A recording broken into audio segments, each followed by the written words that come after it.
ನಾನು ಬಿಜೆಪಿ ಬಿಟ್ಟು ಬೇರೆ ಪಕ್ಷಕ್ಕೆ ಹೋಗೋದಿಲ್ಲ ಅಂತ ಕೆಎಸ್ ಈಶ್ವರಪ್ಪ ಈ ರೀತಿಯಾಗಿ ಹೇಳಿಕೆಯನ್ನು ಕೊಟ್ಟಿದ್ದಾರೆ.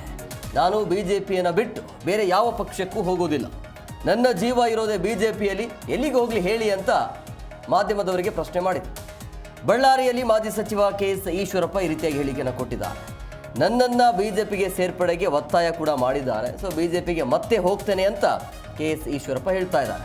ಸೊ ಬಳ್ಳಾರಿಯಲ್ಲಿ ಮಾಜಿ ಡಿಸಿ ಕೆಎಸ್ ಈಶ್ವರಪ್ಪ ಅವರ ಸ್ಟೇಟ್ಮೆಂಟ್ ಇದು. ನಾನು ಬಿಜೆಪಿ ಬಿಟ್ಟು ಬೇರೆ ಎಲ್ಲೂ ಹೋಗೋದಿಲ್ಲ, ವಾಪಸ್ ಬಿಜೆಪಿಗೆ ಬರ್ತೀನಿ ಅನ್ನೋ ರೀತಿಯಲ್ಲಿ ಮಾತನಾಡಿದ್ದಾರೆ.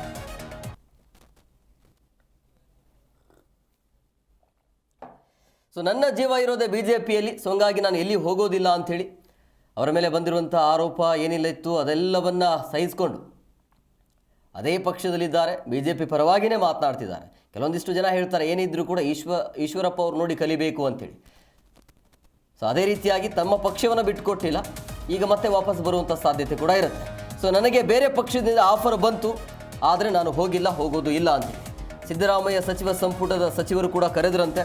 ಸೊ ನಿಮಗೆ ಮಗನಿಗೆ ಸ್ಥಾನ ಎಲ್ಲವನ್ನ ಕೊಡ್ತೀವಿ, ಅಖಿಲೇಶ್ ಯಾದವ್ ಕೂಡ ಆಫರ್ ಮಾಡಿದ್ರಂತೆ. ಸೊ ಬಳ್ಳಾರಿಯಲ್ಲಿ ಮಾಜಿ ಸಚಿವ ಕೆಎಸ್ ಈಶ್ವರಪ್ಪ ಈ ರೀತಿಯಾಗಿ ಹೇಳಿಕೆಯನ್ನು ಕೊಟ್ಟಿದ್ದಾರೆ. ನಾನು ಬದುಕಿರೋದು ಹಿಂದುತ್ವ, ಸತ್ರು ಕೂಡ ಹಿಂದುತ್ವ. ಯಡಿಯೂರಪ್ಪ ಅನಂತಕುಮಾರ್ ಸೇರಿ ಪಕ್ಷವನ್ನು ಕಟ್ಟಿದ್ವಿ. ಸೊ ಹಂಗಾಗಿ ಬಿಜೆಪಿಯನ್ನು ಬಿಟ್ಟು ಯಾವುದೇ ಕಾರಣಕ್ಕೂ ಬೇರೆ ಪಕ್ಷಕ್ಕೆ ಅಥವಾ ಬೇರೆ ಸಿದ್ಧಾಂತಕ್ಕೆ ನಾನು ಒಪ್ಪಿಗೆ ಕೊಡೋದಿಲ್ಲ ಅನ್ನೋ ರೀತಿಯಲ್ಲಿ ಮಾತನಾಡಿದ್ದಾರೆ. ಹಿರಿಯರು ತಂದ್ಕೊಂಡಿದ್ದೀನಿ, ಆ ಹಿರಿಯರುಗಳು ಕೂಡ ನಮ್ಮ ಬಗ್ಗೆ ಯೋಚನೆ ಮಾಡ್ತಿದ್ದಾರೆ ಅಂತ ನನ್ನ ಗಮನಕ್ಕೆ ಬಂದಿದೆ. ನೋಡೋಣ, ಕೂತು ಚರ್ಚೆ ಮಾಡಿ ಅದಕ್ಕೊಂದು ರೂಪ ಬರುತ್ತೆ. ನಾನು ಬಿಜೆಪಿ ಬಿಟ್ಟು ಬೇರೆ ಯಾವ ಪಾರ್ಟಿಗೂ ಹೋಗಲ್ಲ. ಬಂದಿತ್ತು, ಈಗಿನ ಸಿದ್ದರಾಮಯ್ಯನವ್ರ ಸಚಿವ ಸಂಪುಟದಲ್ಲಿರೋದನ್ನೇ ಕರೆದರು, ನಿಮಗೆ ಸ್ಥಾನಮಾನ ಕೊಡ್ತೀವಿ, ನಿಮ್ಮ ಮಗನಿಗೂ ಸ್ಥಾನಮಾನ ಕೊಡ್ತೀವಿ, ಬನ್ನಿ ಅಂತ.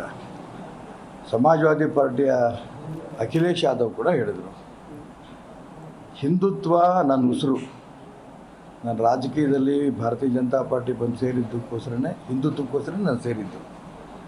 ನನ್ನ ಸತ್ರೂ ಕೂಡ ಬಿಜೆಪಿ ಬಿಟ್ಟು ಹೋಗಲ್ಲ, ಅದು ಹಿಂದುತ್ವನೇ. ಹಾಗಾಗಿ ಯಾವುದೇ ಬೇರೆ ಪಕ್ಷಕ್ಕೆ ಹೋಗೋಂಥ ಪ್ರಶ್ನೆ ಉದ್ಭವ ಆಗಲ್ಲ. ನಾನು ಕೆಲವ್ರ ಹತ್ರ ಮಾತಾಡಬೇಕು, ಹಿರಿಯರ ಹತ್ರ ತಂದ್ಕೊಂಡಿದ್ದೀನಿ. ಆ ಹಿರಿಯರುಗಳು ಕೂಡ ನಮ್ಮ ಬಗ್ಗೆ ಯೋಚನೆ ಮಾಡ್ತಾಯಿದ್ದಾರೆ ಅಂತ ನನ್ನ ಗಮನಕ್ಕೂ ಬಂದಿದೆ. ನೋಡೋಣ, ಕೂತು ಚರ್ಚೆ ಮಾಡಿ ಅದಕ್ಕೊಂದು ರೂಪ ಬರುತ್ತೆ. ನಾನು ಬಿಜೆಪಿ ಬಿಟ್ಟು ಬೇರೆ ಯಾವ ಪಾರ್ಟಿಗೂ ಹೋಗಲ್ಲ. ಬಂದಿತ್ತು, ಈಗಿನ ಸಿದ್ದರಾಮಯ್ಯನವ್ರ ಸಚಿವ ಸಂಪುಟದಲ್ಲಿರೋದನ್ನೇ ಕರೆದರು, ನಿಮಗೆ ಸ್ಥಾನಮಾನ ಕೊಡ್ತೀವಿ, ನಿಮ್ಮ ಮಗನಿಗೂ ಸ್ಥಾನಮಾನ ಕೊಡ್ತೀವಿ, ಬನ್ನಿ ಅಂತ. ಸಮಾಜವಾದಿ ಪಾರ್ಟಿಯ ಅಖಿಲೇಶ್ ಯಾದವ್